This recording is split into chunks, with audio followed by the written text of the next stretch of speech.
Welcome again, dear students. We are proceeding where we ended last time. At the beginning, we discussed the interaction among people of Africa, and from the beginning up to where we ended last time, it was theoretical scenarios showing how interaction occurred in Africa. And here in part 2, we are going to discuss the case study proving interaction happened in Africa under the factor of migration. Remember, while we are discussing causes of interaction among the people of Africa, or the factors for interaction, we checked the social factors. Among of social factors, it was migration. So here today, we are going to check how migration caused the interaction. And the migration we're going to talk today, it is Ngoni Migration. So be with me from now up to the end. Ngoni Migration. What is this? Ngoni Migration, it is starting back from South Africa. Ngoni Migration, we are saying this is a movement of Ngoni people, or Ngoni speaking people from South Africa to Central and East Africa. So Ngoni Migration, it was a movement of Ngoni people. Where these people came from, these people were from South Africa. And where they went to Central Africa and East Africa. In order to have the full meaning of movement, we should have the starting point and ending point. So according to our case of Ngoni Migration, our starting point will state it is South Africa, and our end point is East Africa and Central Africa. But today, particularly or mainly, we are going to check in East Africa, where we are. So in short, that is meaning of Ngoni Migration. During this migration, Ngoni people were in 3 groups, as I mentioned there, were Mfecane, Ndwandwe, and Ngwane. The movement started around 1820s as a result of Mfecane War. So the main cause of Ngoni Migration, it was Mfecane War. What is Mfecane War? We're going to check in this discussion.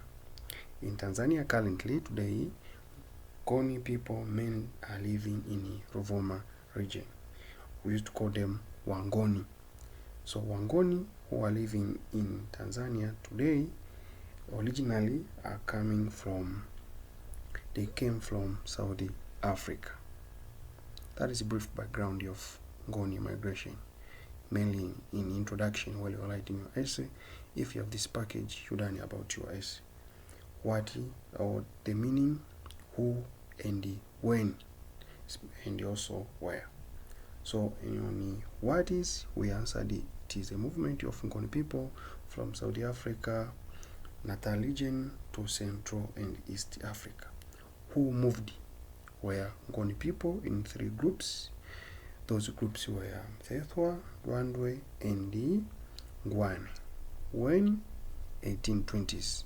We are putting 20s because our sources does not state exactly the year when that movement started and ended. So that's why we are putting 1820s.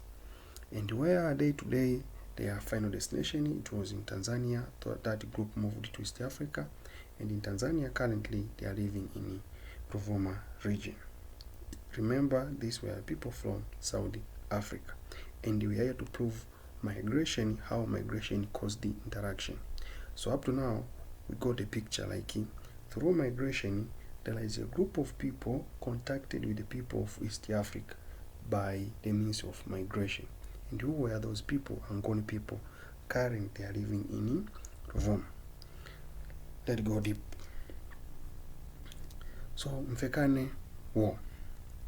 We cannot understand this case of Ngoni Migration without discussing Mfecane War.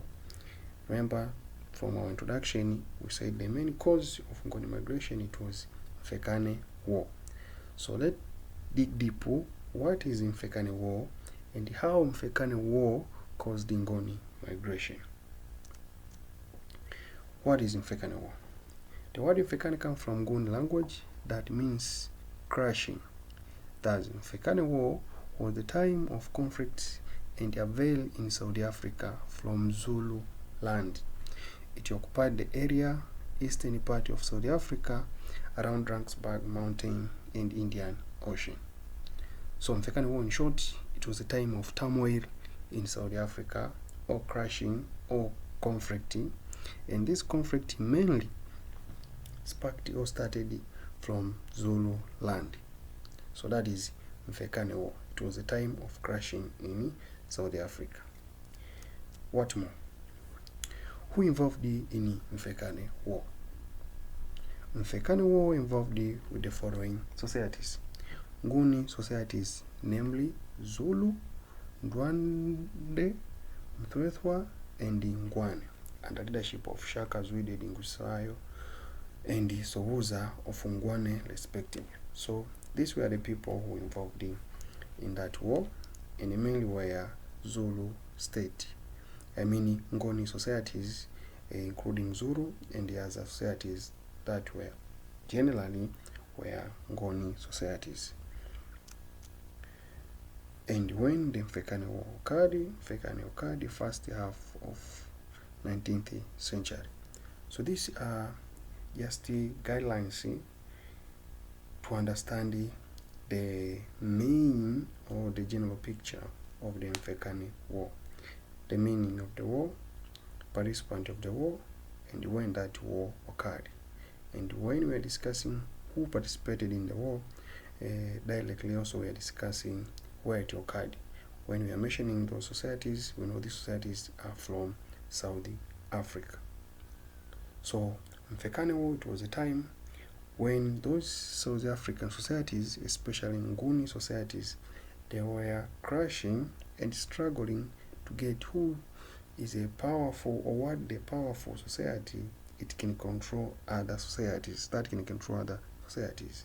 That's why they got themselves into fighting. So it was just like a scramble for the power, who would control South Africa, especially around the Drakensberg Mountains and the Indian Ocean. So let's check causes of Mfecane War. What caused the war? The war caused by the following reasons. Number one, rise of centralized state. Then the connection between the rise of this state and the war, it's simple. The connection is desire of expanding their territories. Mthethwa want to be big, Ndwandwe want to be big, the same when Zulu want to be big, while all of them, they are in the same place. So the more you are expanding your territory, the more you are interfering others' territories. So while you are interfering other territories, actually to defend the territories, you're supposed to rise up the war. So they went to the war in order to protect their territories. Number two, shortage of the land. It caused by population increase. That's the population increase while the land, it was limited. This is a main factor in different places in the scramble of the land. Some of wars in Africa happened because of the scarcity of land. And unfortunately, land is the nature source, so it's not increasing. It is limited there permanent. While our life should go on, and while our life go on, we are increasing in number. So it happened in South Africa. They increased in number while the land is limited. So they found themselves, there are so many and there is no land. So what are we doing? So let's fight, the strong one will control the land. So they were fighting to find who is the strong one to control the land. 3, military or armed competitions. Central state used to show up which state has a strong arm. That's led to frequent wars. It was just like a military race. They were showing who is the best than the others. So the more they are showing off, the more they are getting themselves into wars. Desire of controlling the Lagoa Bay trade. There was this trade. The trade was between Africans and Portugal in exchange of ivory, cattle, and guns and clothes from Portugal. So Portugal or Portuguese, they brought guns and clothes, while Africans, they brought ivory and cattle.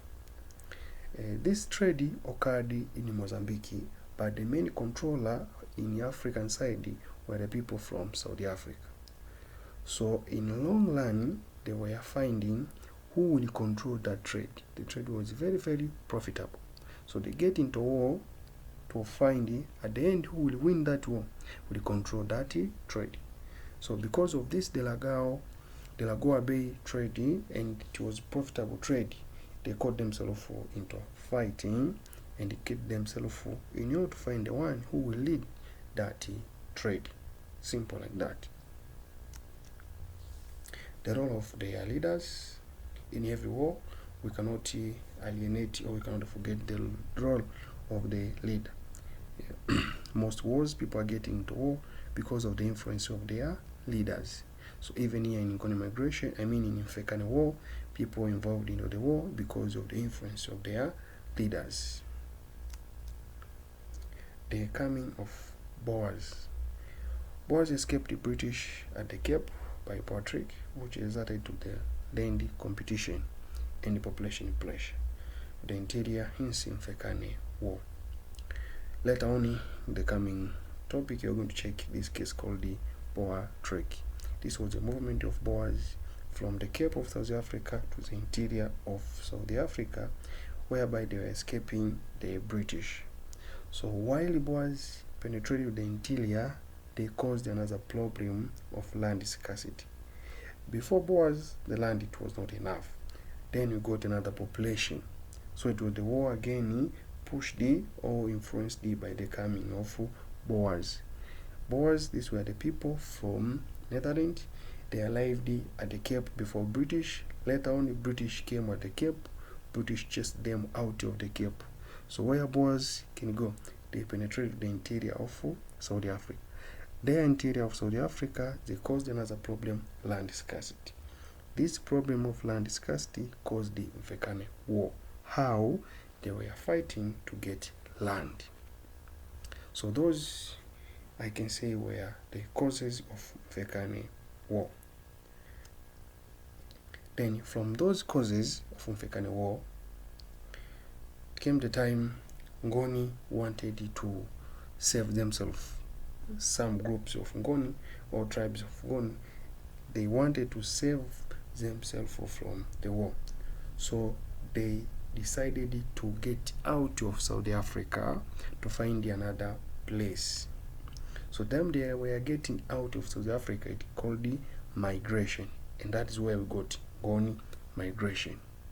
What pushed these Ngoni people out of South Africa? It was Mfecane war. So what is Ngoni Migration? Here the illustration showing movement of these people from South Africa to East Africa. As we said before, these groups moved into two parts of Africa. One group went to East Africa and another group went to Central Africa. But to our discussion today, we are going to check those who went in East Africa. So in East Africa, the first person to settle, they settled at Ethiopia, that was under Zwangendaba. And here from South Africa, it was Zwangendaba, that was a leader, and Mputa Maseko. And the others, they went in Songea and Mputa Maseko. So from South Africa, two groups escaped to East Africa, and mainly in Tanzania today. One group settled at Ethiopia, that is Zwangendaba group, under the leadership of Zwangendaba, and another is settled at Songea, that is Mputa Maseko. So here in Tanzania again, they spread it to other places. After arriving at Ethiopia, the illustration showing where they went. So that is Zwangendaba group. They went up to Kahama. There in Kahama, they got a leadership that was Ngoni Tuta. And the others, they went in Songea, that is Ngoni Gwangwara. And while they were moving, those Ngoni Gwangwara to Ruvuma, there in He, they found obstruction. They fought with chief, that chief Munyigumba, they fought with Gwangara, but fortunately they won and they stayed here at Songea. Others were Ngoni Maseko, those they went direct to Ruvuma.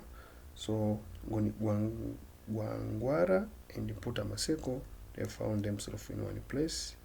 Also they fought again, and that make Ngoni Maseko to go the place called the Ulanga. So Maseko left Songea and went to, left Ruvuma and went to Songea. So that is simply the illustration of the movement of Ngoni people in Tanzania. Causes of Ngoni migration. What caused the Ngoni migration? So generally, we check the main cause. It was Mfecane War, but there are some factors also included. At the end, we put together all those factors, then they caused the Ngoni migration. What were those factors? Number one is Mfecane War, as we said, and Mfecane War was the crashing period. So it seems that Ngoni people were weak, or they failed, or they don't want to end their life there at South Africa during Mfecane War. They tried to escape to save their life. Number two, population growth, and this population growth happened in South Africa. Population growth, vice versa to land increasing. The land is not increasing, or land is limited, while the population increases. Rise of King Shaka into power. Shaka was a brutal leader. He used coercive means, so he was very, very fearless leader. So most of people there in South Africa, they wanted to escape him from his hands. So one of the group who escaped from his hand, it was Ngoni people, because of the brutal way of leading of Shaka Zulu. Frequent war, it was a problem with them. Always they were fighting to find who will lead the area, to find a strong society. So because of this frequent war, they escaped South Africa. Influence of Ngoni leaders, especially Zwangendaba and the others. So in any movement of more people, we cannot put away the influence of their leaders. Most of things people are doing together, but inside of that actions, there is influence of the leaders. Even here in this case of Ngoni migration, we cannot stop supporting, or we cannot stop congratulating the influence of their leaders. And the last war experience, they managed to cross from South Africa to East Africa, and then between they fought a lot of wars.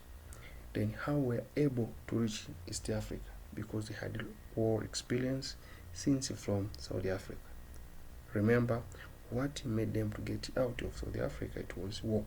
So they were kids of war. They know more about fighting. Then it was easy for them to cross into different challenges where they are passing from South Africa to East Africa. These are some reasons of Ngoni migration. And then why Ngoni succeeded to settle in East Africa. Ngoni came, they were a stranger, and at the end they settled at East Africa. So in this heading, we are trying to show what were the strengths enabling Ngoni people to settle in East Africa. They escaped from South Africa. They came in East Africa, then Songea, Ruvuma. Does not mean at that place there were no people. No, they found people. For example, we check there on the way, they quarreled with Chief Munyigumba of Uhe. So they fought war there. It means that there were people in East Africa, especially in Tanganyika those days. Then out of having people in East Africa or in Tanzania, but they were able to settle at that place. Just like the guest coming to your place and overthrowing you and settle to your place. So here we're discussing what helped them to succeed settling in East Africa. Mainly their strength and our weakness. So their strength enabled them, our weakness also helped them. What are those? Number one, war experience. These people, they fought many wars, so it was easy to defeat people of East Africa. war experience. Good fighting techniques, example cow horns and scorched head technique. These were the method applied by Ngoni people to fight against the people of East Africa. Somehow like still war experience. They were good in fighting. That experience enabled them to create different fighting techniques like cow horns, creating the cow horns shape, or scorched head technique. These techniques were new to the people of East Africa, and they also enabled the Ngoni people to settle at East Africa. The role of ambitious leaders, again, we cannot stop supporting these people. Their leaders influenced enough to win the war. And also this organization of people of East Africa. Remember, they came without informations. There is no telegram or the letter informing that we are coming next year. It was abrupt. People of East Africa, they found there is enemies. So they found people of East Africa without any preparation, that it was easy for them to defeat the people of East Africa. Remember, Ngoni, where they came, they were very well prepared, knowing that we are going to meet people on the way. So those people met with Ngoni, those people were not prepared. So it was easy to be defeated by Ngoni people. And lastly, they came in large number. They were moving in large number, and unfortunately, most of the place where they found people of West Africa, they were living in scattered areas, in smaller groups. So it was easy to defeat those smaller groups of the people of East Africa. By saying so, that is the end of our topic, interaction among the people of Africa, our first topic of Form 2. Next, we are going to check economic organization, mainly the issue of modes of production. By saying so, thank you.